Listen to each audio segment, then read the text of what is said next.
I made a really fun discovery. It was actually when I was on Tested talking with Adam Savage that the wing mechanism could be used simultaneously to the beak mechanism.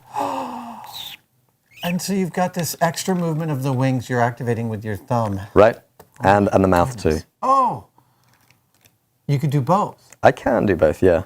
Just about. It's a little tricky to flap and open the mouth. Oh, well, there we go. Look at that. Now, in the most recent version of Dabchick, I've made the beak mechanism too far back, and that's no longer possible, so we need to push it forward somehow. So inside, we can see just under there the lever for the beak mechanism, and we do have, I think, about this much space up for grabs. So if we were able to grind this back to that point, that would give us an extra, well, could we get a little bit more? Probably. Extra, what's that?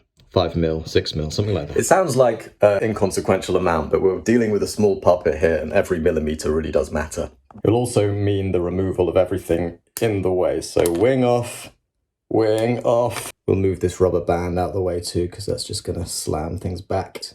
There we go. And this is the moment that I'm very glad that I didn't use any glue, because I need to pull out a piece that was pressure fitted in. Now, did I pressure fit? Oh, perfect, look at that. Out you come. You know what as well? Head off, baby. So I think a tool like this will be, actually, you know what? Let's get a pointier one in. This should give us a bit more control, I think. I think just go in with that, boop, straight down there to the point that it'll weaken all this area and we can just, I don't know, cut it out or something. Okay, so that just jammed up, evidently. Maybe we do need one with a bit more of a taper on so that there's less contact at any given time with the with this piece. That should do it. Okay, that's what we wanted to do, really, kind of structurally undermine it so that we could use another tool and just kind of chip these bits away. Maybe this boy. How close we get into the edge there? Ah, yeah, you can see light through. That'll do it then. So from the other side of this pipe, we want to cut, let's see, round, what's that? We'll go 9. Ow! I think now it should just, oh yeah. Oh, look at that. Call an ambulance. But yeah, that's done it. So that technique does taper the inner diameter in, but does the other thing still fit?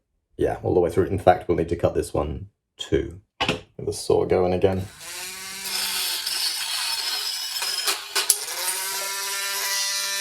Whoops.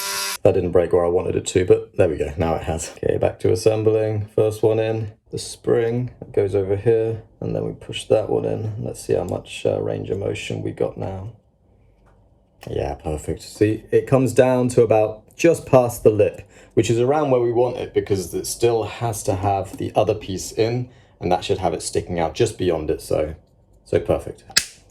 This here is the kind of horizontal lever for Dabchick's beak mechanism, but it's a little bit off center, you can see. So I'll put it in this drill bit and I'm going to sand it like that. I think that's a really good way to get it centered, almost like a lathe. Oh, that works. Oh, beautiful. Beautiful, beautiful shape. Look at that. Wonderful. Pleased with that. Yeah, lovely. Is he blocked? This is why I'm so happy I made this modular, because I can pull a lot of these elements out. Some take a little bit of doing, but yeah, look, it's filled up with dust. That's interesting. It's very tempting once you've made a piece that has a certain place to glue it in place, but then you see all that coming out. Don't know if you can, but then we'd be in a bit of a situation now. So this is far preferable. You're going on this time, I tell you. Good way.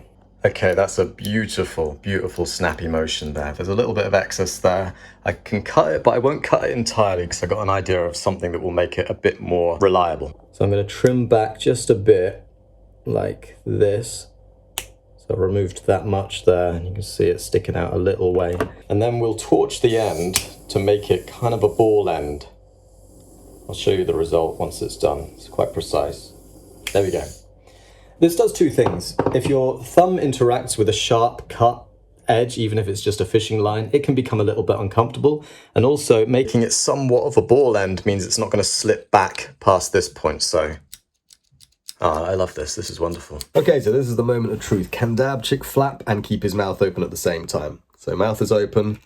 It will look slightly less goofy when the head brace is in place, but I call that pretty much a success. One thing that I can do to help this process actually is to take away some of the edge of this one here, because you can see it's kind of already, in fact, it's chewing up my nail. So rounding that off will make it a little bit easier, but that's a simple enough change to make. If you'd like to support this work, here is a link to my Patreon. All of the proceeds go towards getting this little goofball up and running again. I'll see you in the next one.